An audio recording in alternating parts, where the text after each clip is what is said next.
place where Krishna is in his most intimate feature of his most intimate feature of his personality, and the exchanges that he has with the most highly evolved pure devotees is on the supreme stage of perfection. So, just like $1 million automatically solves your $1 and $10 problems. So the facility of love and reciprocation coming from this topmost sphere automatically solves all the problems. Proper distribution of all necessary goods, commodities, and service. How people can relate with each other on a proper platform. Not just even beyond the barbaric platform of I eat you and you eat me. They made a joke about the golden rule, do unto others as you would have them do unto you. So somebody said this is the New York golden rule. Do unto others before they have a chance to do unto you. No, not at all like that. And even coming to the platform of true human life, which is based on the golden rule. Treat others as you would want to be treated yourself. And that's very deep and profound, because there is so much required knowledge in so many different categories and intricacies. How to treat another person as you yourself would want to be treated.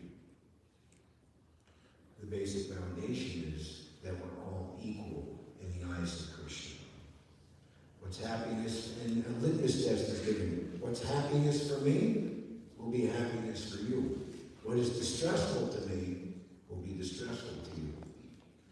When Prabhupada was establishing Krishna consciousness, one young person who was in the audience during the question and answer period, he had previously really gotten into the kirtan, dancing and chanting and experiencing great happiness. So he said, what will this chanting do for the world? And Prabhupada said, are you not of the world? And do you not like it? Yes, I like it. Then you should chant loudly. So ultimately, in our best intelligence, we can appreciate what is this Yuga Dharma, the chanting of the Hare Krishna Maha Mantra, which is not only meant to bring ananda, spiritual happiness, but simultaneously Vidyavadu Jivanam, bestowal of the highest form of knowledge, which once again is the revelation, the knowledge of your eternal identity and relationship to Krishna.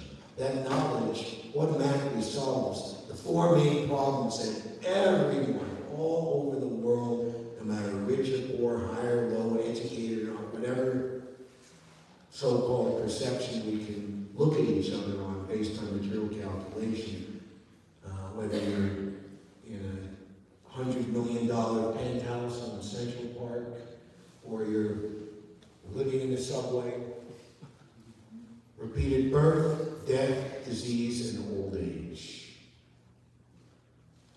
Prabhupada took his first American and European devotees to Prayagraj, Jalabad, for Kumbh Mela in 1971. And during the month of Magh, there's various times. Has anyone ever been to Kumbh Mela in January? Has anyone heard about it or read about it? Okay. So, we could get into the whole story of why this is true, but okay, just briefly, there was a conflict between the demons and the demigods, just like we see now in this world. There's a conflict between good people and not so good people. Who's going to win? Ultimately, always the good people win. That is there in Srimad Bhagavatam, so we can remember that. So within the tug of war and intrigue, one of the things they were vying for was a jug or quantity of nectar that anyone who drank it would become deathless. So within the tussle of who would get this nectar, the demons and the demigods, some drops of that nectar, immortal nectar, fell at the confluence of the Ganges, Yamuna, and underground at the time, even now Saraswati. And with the astrological conjunction, if you bathe, it's called the Trivedi, the confluence of these three rivers at this time, you will get liberation from the cycle of samsara, repeated birth, death, disease, and all. We think that's a very great thing, but again, it's like $1 compared to $10 million getting prema bhakti, love of Krishna. So one of Srila Prabhupada's disciples, he heard that, and he was very eager to go take that bath, which is like on the coldest day of the month, 4 o'clock in the morning, no lights, freezing cold. And Prabhupada said, yes, it is true. And, the Prabhupada told him, we've not come here to be liberated. We're already liberated. We've come here to distribute Krishna consciousness. So, the system of Krishna to distribute his love, and so to speak, to bring all of us orphan children wandering, loitering in the street, and in amnesia, forgetful who our Father is, forgetful of our actual position. Mundane term, trust fund baby. Prabhupada was gifted the Bhaktisiddhanta Manor, which was is to this day, a very well-renowned, hundreds of years old mansion on the outskirts of London. It was gifted to Srila Prabhupada directly by George Harrison. And in establishing the temple and getting everything fixed up nicely, Prabhupada stayed there for 2 months in the glorious summer of 1973. And one BBC reporter coming and asking all the same hackneyed questions like, why do you have bald heads? And actually one female BBC reporter in a miniskirt on a cold day came and was interviewing Prabhupada, and she asked, why do you people have bald heads? And Prabhupada just looked at her and said, why do you have bare legs? And everybody just laughing, and then Prabhupada said, it's better to have warm legs and a cool head to understand this Krishna consciousness. What an answer. So this reporter was saying, do you people work? And Prabhupada said, no, we don't work. You have to work. We're the sons of the richest father. Why should we work? And Prabhupada was like chiding the man a little bit more. You see this mansion that we're living in? If you work for your whole life, will you be able to buy this house? No. Yeah, honestly, it said, but we were just given the house. So that is our position. Krishna only wants us to be engaging in loving reciprocation with him. We don't have to work in a rat race. We don't have to be in so much anxiety for so many different things. So, Krishna is always sending his representative into this world, especially in Kali Yuga, is so much necessary to give the pure message. Now, the discipline succession coming from Krishna has been, for the last 5,000 years, going on, but just the nature of this material world, you start something very nice and something very good, something very pure. After some time, a generation or 2 or 3 or maybe longer, a few hundred years, things become, let's say, well, ultimately it can become degraded, but it can become obscured, it can become misunderstood, and it requires an empowered personality to come and, let's say, yank it straight again, or rescue it out of the quicksand, or give it a little push, or direct it in the right direction. Say, no, you're going the wrong way here. This is the way to go. So, in the mid-1800s, this is right in the thick of British rule of India, and one of the main atrocities of British rule was to try to make the intelligence of India doubt their own Vedic culture. There was what's called the Bengali Renaissance, where the intelligentsia of Bengal, which was the Rajmahal, the British Rajmahal, their capital, now Kolkata and Calcutta at the time, how to try to balance what we've heard from the Vedas and the great teachers, Madhvacharya, Ramanujacharya, and others, for so many thousands of years, part of our culture, with Western thought and Western philosophy, and even worse, Western science, Darwin's theory of evolution. We were all apes and chimpanzees and monkeys, and then we became human beings. But here's my question, especially in India, North India. Why are there still so many monkeys? Shouldn't they have all evolved and become human beings, according to Darwin's theory of evolution? Something wrong here. So, Indian people led through hundreds of years of foreign subjugation to doubt their own culture. And Srila Bhaktisiddhanta Thakur, he's pictured there, second from the left on this right side. He prayed to the Lord. He was entrusted with the upkeep of the disciplic succession as pure form. He said, it is not within my power to restore, he's speaking directly to Krishna, to Chaitanya Mahaprabhu, by my own strength. It's just too difficult. You must send me someone from your personal staff. In other words, you have to send someone from the spiritual world.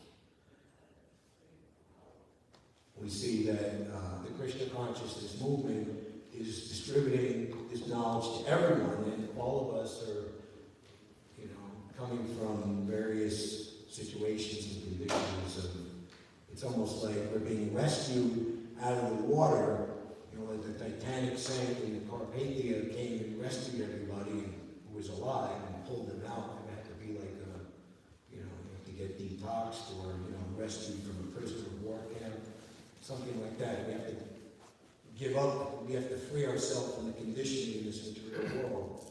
We've been here for this lifetime, so many lifetimes. But someone coming directly from the spiritual world, they not only hit the ground running, but they're already on fire. So such a personality appeared as the fourth son of Srila Bhaktivinoda Thakur, Srila Bhaktisiddhanta Saraswati Thakur. He was understood to be a ray of Vishnu, an empowered Shaktivesh avatar, an empowered spiritual personality. And it was this great personality who ultimately became the spiritual master of His Divine Grace, Srila A.C. Bhaktivedanta Swami Prabhupada, who has founded this International Society for Krishna Consciousness. And in the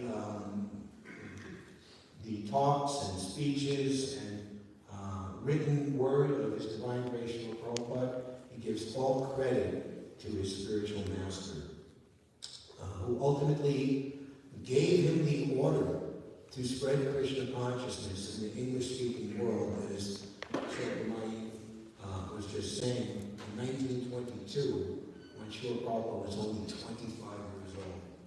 So, in whatever time we have, I would like to give us all a little glimpse, a look into the relationship between His Divine Grace, Srila Prabhupada, and Om Vishnu Pad, Srila Bhaktisiddhanta Saraswati Thakur, to appreciate the greatness of Srila Bhaktisiddhanta Saraswati Thakur, and to understand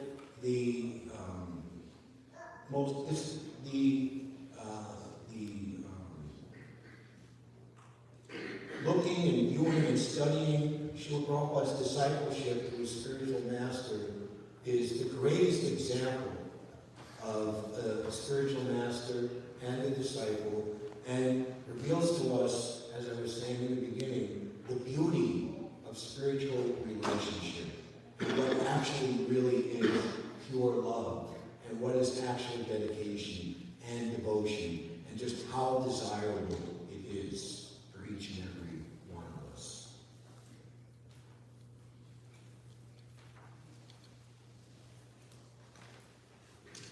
Now, Srila Prabhupada, his horoscope at the time of his birth, in September 1896, that this personality, his order, will never be disobeyed or challenged.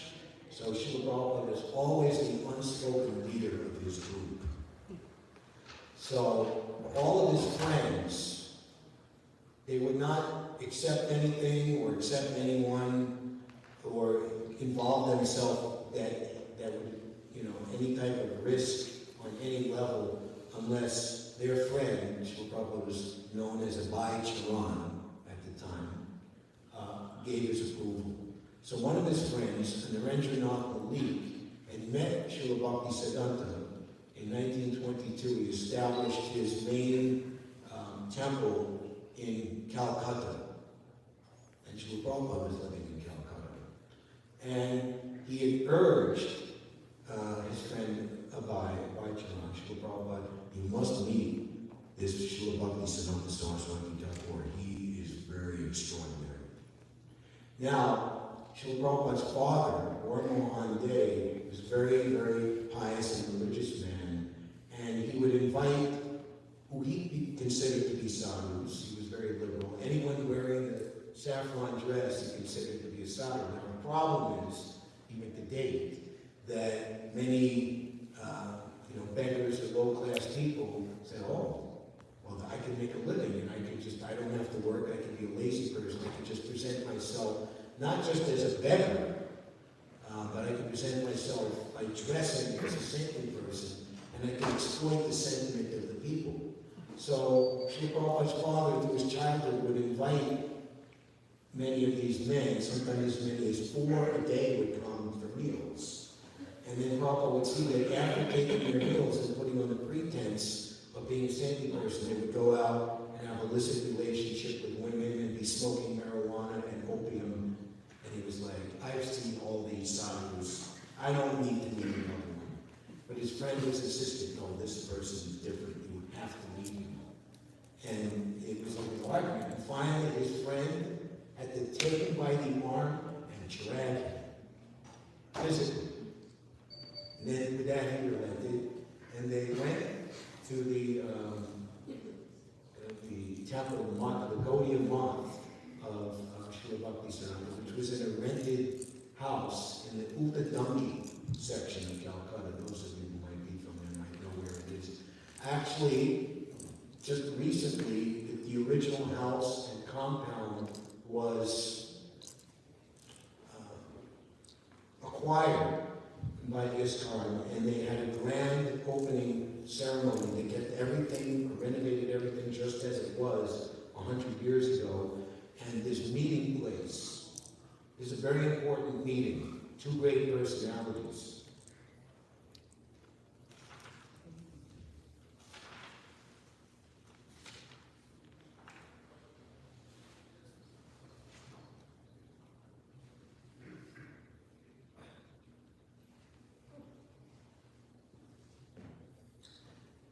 So, they knocked on the door, and one of the volunteers recognized Narendranath and invited the 2 to come upstairs. Srila Bhaktisiddhanta was giving a darshan on the roof. Sitting with his back very straight, Srila Bhaktisiddhanta appeared tall. He was slender, his arms were long, and his complexion was fair and golden. So for a Bengali, he was very extraordinary physical stature. He was over 6 feet tall, and he had very fair and golden complexion.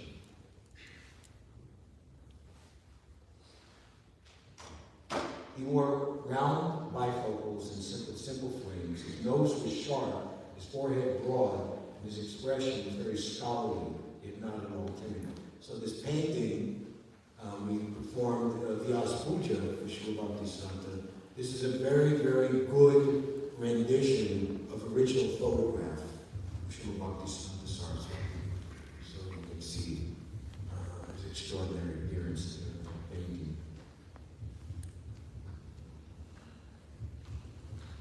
Both of the young men had been raised in Vaishnava families, and they immediately offered prostrated obeisances at the sight of the Reverend Sannyasi. So at first sight, our Srila Prabhupada can understand that this is not the type of make-believe sadhus that he had seen through his childhood. While the two young men were still rising and preparing to sit before any preliminary formalities of conversation had begun, Srila Bhaktisiddhanta immediately said to him, "You are an educated young man. Why don't you spread and teach Lord Chaitanya's message all over the world?" Abhay could hardly believe what he had just heard. They had not even exchanged views, yet this sadhu was telling them what they should do.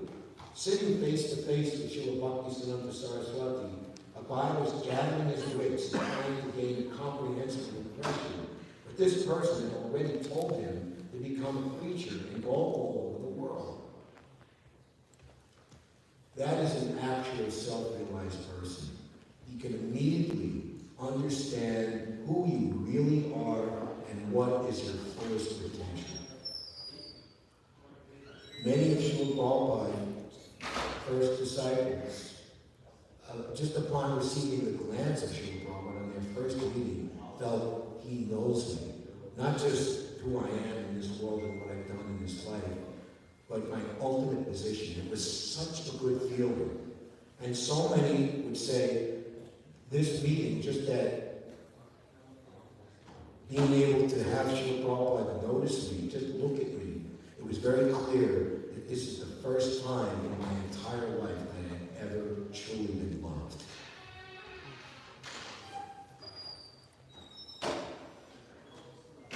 Abhay was immediately impressed, but he wasn't going to drop his intelligent skepticism. What was the main thing going on in India in the 1920s? The independence movement of Mahatma Gandhi and others. We must get free from imperial colonial British rule. This cause in and of itself is God. Everything else is secondary to this. Srila Prabhupada had gone to a very prestigious British-controlled college, Scottish Churches College. And Gandhi had given the clarion call that everyone should boycott everything that had anything to do with the British Raj, including a degree from their British schools in India. Imagine you go to college for 4 years, pay all the tuition, go to all the trouble to pass all the exams. On the day of graduation, when your diploma is going to be granted to you, which gives you the facility to climb the ladder and go to higher and higher plateaus, for your belief and your conviction, you boycott and refuse the degree. What are you going to do? What is your job going to be? Prabhupada had just been married, and he already had a child. How is he going to support himself? He refused to take the degree. And now, as a follower of Gandhi, actually his father was friends with a well-to-do personality, gave Prabhupada a job as one of his main confidential financial manager in a pharmaceutical company, not like pharmaceutical today, but Indian chemicals and helping people with regular or standard problems. So he was okay economically, but he was wearing khadi, not British spun cloth. So he's challenging to Srila Bhaktisiddhanta.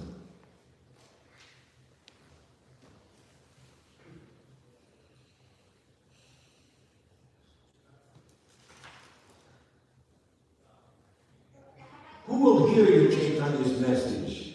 We are a dependent country. First, Indian must become independent. How can we spread Indian culture if we aren't under British rule? Abhayanand asked haughtily, yet just to be provocative, yet his question was clearly a challenge. If he were able to take the sadhu's remark to them as a serious one, And there was nothing in Srila Bhaktisiddhanta's demeanor to indicate that he had not been completely serious. Abai felt compelled to question how he could propose such a thing while India was still dependent. Srila Bhaktisiddhanta replied in a quiet, deep voice that Krishna consciousness didn't have to wait for a change in Indian politics, nor was it dependent on who ruled.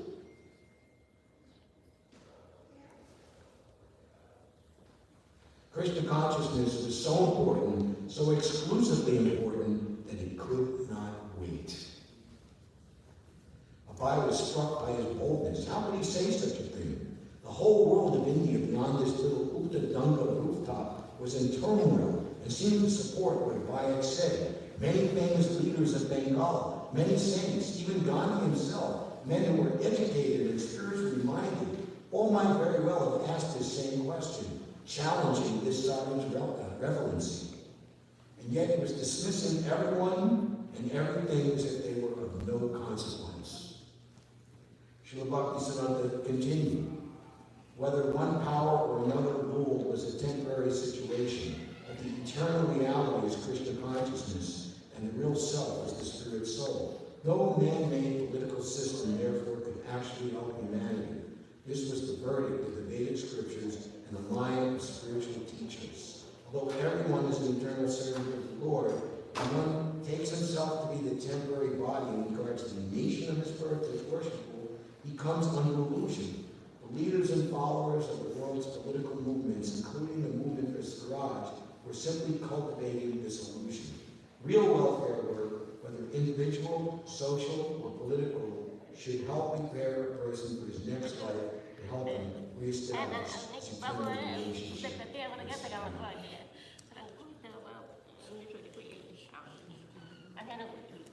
As Abai listened attentively to the arguments of Srila Bhaktisiddhanta, he had recalled a British poet who had written that even less advanced civilizations like China and Japan were independent, and yet India labored under political oppression. Abai knew well the philosophy of nationalism, which stressed that Indian independence had to come first, and oppressed people was a reality. The British slaughter of innocent citizens was a reality, and independence would benefit people. Spiritual life was a luxury that could be afforded only after independence. In the present times, the cause of national liberation from the British was the only relevant spiritual movement. The people's cause was itself God. Yet Abai had been raised a Vaishnava. He had appreciated what Srila Bhaktisiddhanta was saying. Abai had already concluded that this was certainly not just another questionable sadhu, and he perceived the truth in what Srila Bhaktisiddhanta said. This sadhu wasn't concocting his own philosophy. He wasn't simply proud or belligerent, even though he spoke in a way that kicked out practically every other philosophy.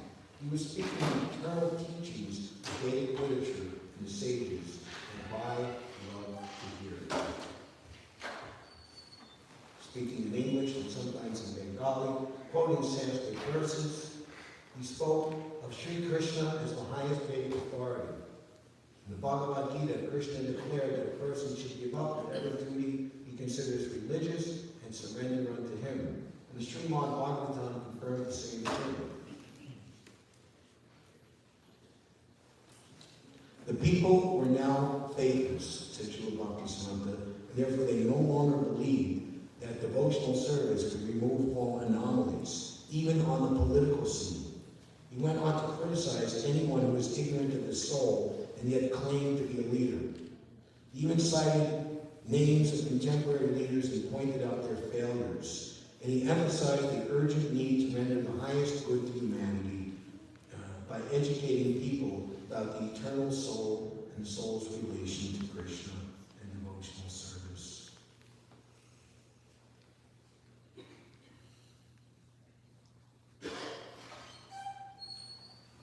Prabhupada had been trained as a Vaishnava and had known all about Lord Chaitanya, but now he was astounded to hear the Vaishnava philosophy presented so masterfully.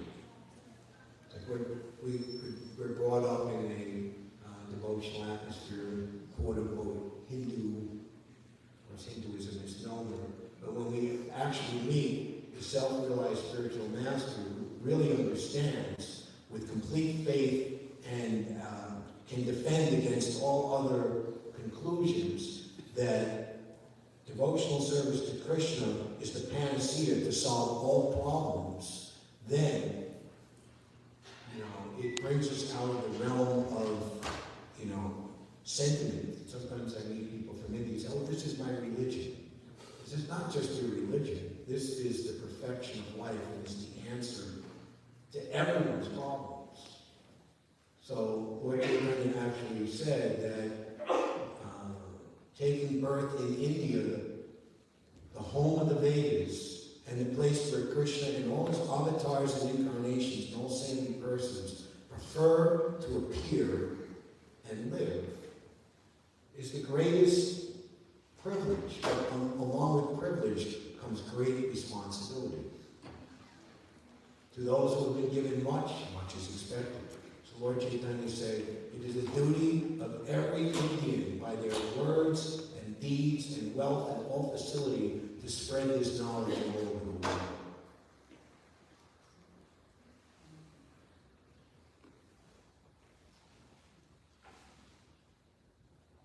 Srila Bhaktisiddhanta was now stirring up within his original Krishna consciousness, and by the words of this spiritual master, not only was he remembering Krishna, but he felt his Krishna consciousness being enhanced 1,000 times, 1,000,000 times.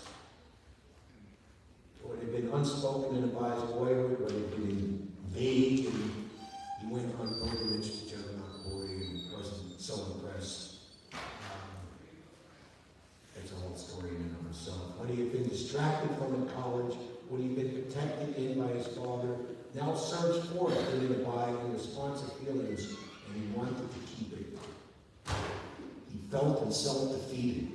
For the first time in his life, he was defeated. But he liked it. I like being defeated by my spiritual master. But this defeat was not a loss, it was an immense gain. Krishna and the pure devotees, they never take something from you without replacing it with something infinitely more valuable.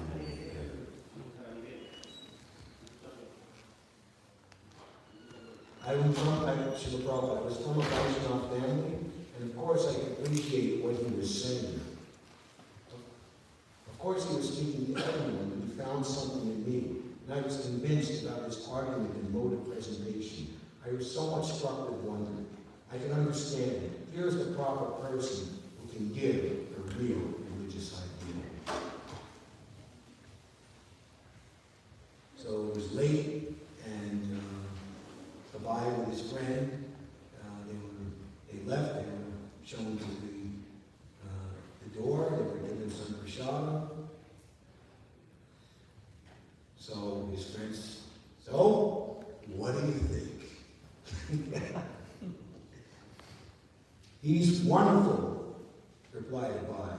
The message of Lord Chaitanya is in the hands of a very expert person. I accepted him as my spiritual master immediately. Not officially, but within my heart, I was thinking that I had met a very nice saintly person. So, Srila Prabhupada, by circumstance, was over the years not able to be in Calcutta for his business. He was actually transferred to Prayagraj, as it's called now, previously Allahabad. And 6 years later, Srila Bhaktisiddhanta Saraswati Thakur's disciples were going there to establish their temple. And they had his name, and they came and asked for his help, which he readily did. And ultimately, his connection increased more and more. Long story, we don't have time to describe the details. But ultimately, he received his formal initiation in Allahabad in 1933, some 11 years after that meeting. And Srila Bhaktisiddhanta had established that we have ISKCON, an organization with cooperation and leaders and various temples and properties. And Srila Prabhupada, as a family man, having to travel on business, wasn't able to take part in the direct affairs.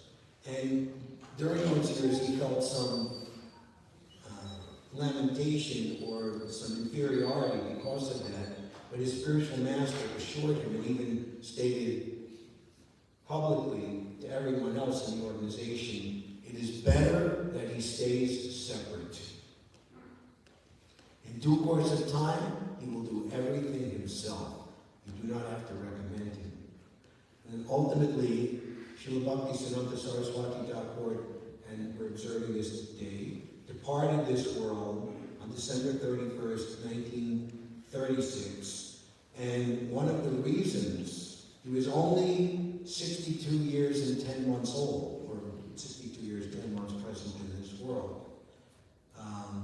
Srila Prabhupada said he left prematurely because he was dissatisfied with the competitive fighting amongst his leading disciples for name, position, prestige, wealth, facility. So now we will jump to 1935. Srila Prabhupada was able to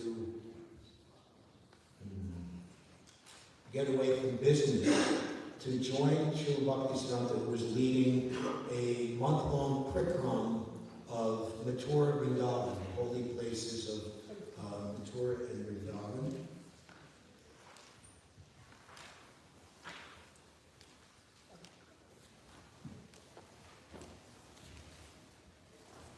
Srila Bhaktisiddhanta was staying in the most sacred of all places of Krishna, Sri Radha, the personal bathing place of the internal potency of Lord Krishna, Srimati Radharani, Govinda.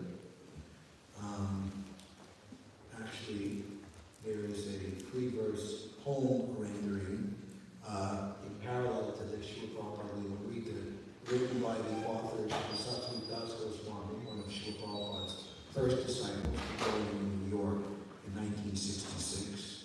This is called, for the sake of brevity, Kartik, 1935.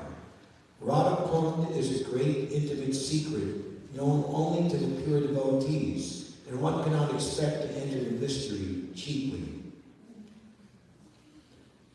Krishnadas Kaviraj, the author of Chaitanya Charitamrita, wrote here. Raghunath Das Goswami, one of the great six Goswamis, lived here too.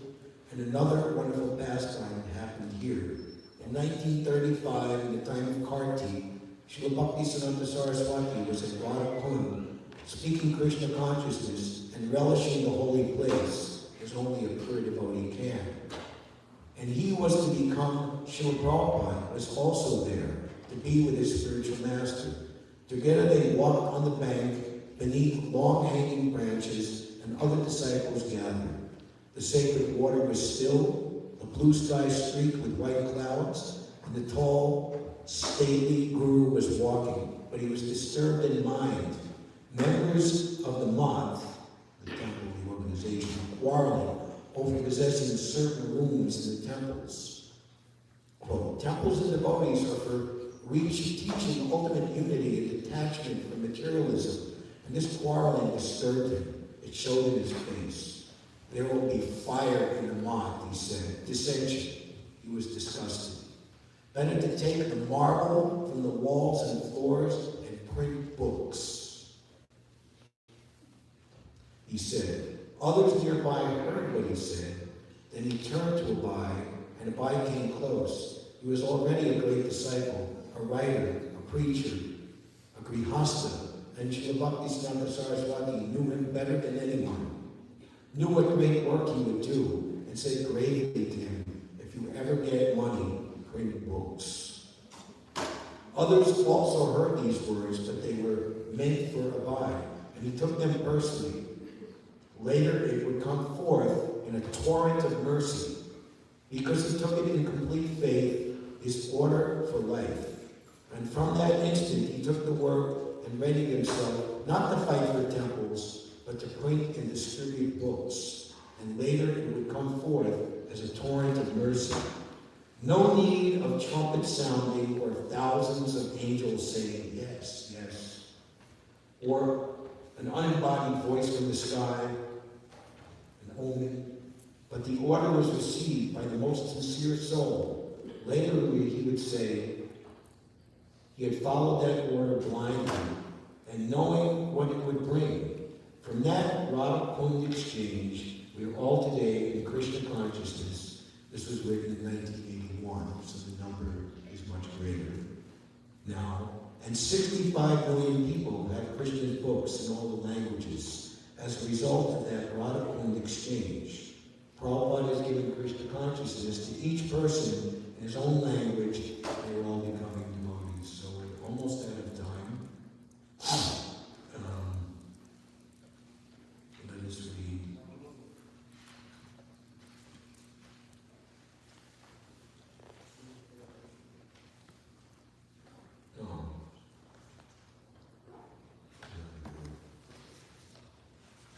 Disappearance. December 1936. Srila Bhaktisiddhanta was in poor health at Jagannath-puri. Abhay was in Bombay and he wanted to write his spiritual master. He is a little kind upon me, Abhay thought. He will understand my request. Dear Guru Maharaj, you have got many disciples and I am one of them, but they are doing direct service to you. Some of them are brahmacharis, some of them are sannyasis, but I am a householder. I cannot. Sometimes I give monetary help, while I cannot give you direct service. Is there any particular service I can do? 2 weeks later, around this time, December 10, 11, 12, I received a reply. I am fully confident that you can explain in English our thoughts and arguments to the people who are not conversant with the language of the other members. This will do much good to you and to those who will help you. I have every hope that you can turn yourself into a very good English preacher if you serve the mission to inculcate the novel impression of Lord Chaitanya's teachings to the people in general, as well as philosophers and religionists. Abhay at once recognized this to be the same instruction he received at their first meeting in 1922. He took it as a confirmation. There was no doubt as to the purpose of his life. What his spiritual master had said in Calcutta in 1922 had not been a chance remark, nor had that been a chance meeting. The instruction was the same. Turn yourself into a very good English preacher. This will do much good to yourself as well as your audience. Srila Bhaktisiddhanta passed away in this mortal world on January 1st, 1937, at 5:30 in the morning, which, according to the lunar calendar we follow, is today.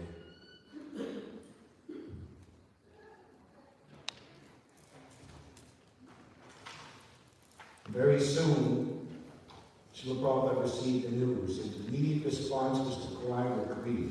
No more the joy of an anticipated meeting. No trips to Calcutta or Vrindavan on the plea of business just to see the tall commanding form of Srila Bhaktisiddhanta, the evangelic angel. This sense of never meeting again was difficult to bear. Philosophically, Abhay knew that there was no reason to lament. Bhaktisiddhanta Saraswati had come into this world to execute the mission of Lord Chaitanya, and now it was required that he leave this place and go to another, where he would again engage in the same activity. Yet even armed with this knowledge, Abhay felt all alone. His two great well-wishers were gone, his father and now his spiritual master. But he felt grateful that he received a special mercy, a final instruction, just 2 weeks before his spiritual master's departure. Abhay read this letter again and again. There would not be another. The intimate talks and meetings were now gone, but this letter especially, by this letter especially, he would live the instructions of Srila Bhaktisiddhanta Saraswati. The letter had come just at the right time. Now he knew for certain, no matter what anyone else said, how to please his spiritual master and stay linked with Krishna. Following this order, he would conquer the feeling of loss at the disappearance of his most affectionate well-wisher. Srila Prabhupada said that this Krishna consciousness movement has been established to fulfill the order and desire of Srila Bhaktisiddhanta Saraswati Thakur.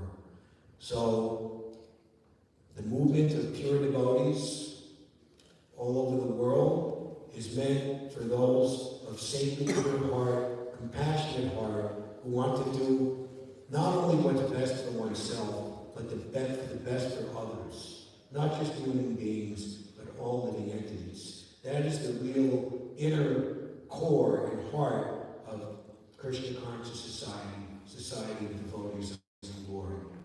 They're the best and greatest personalities in this world. So we should stay in association of those who are aspiring for this topmost goal, knowing conclusively that that is our goal of life also. So such great personality, Srila Bhaktisiddhanta Saraswati Thakur, his life, his teachings that can be read about and relished. So we pray for his mercy on this day. Srila Bhaktisiddhanta Saraswati Thakur, Prabhupada ki jai.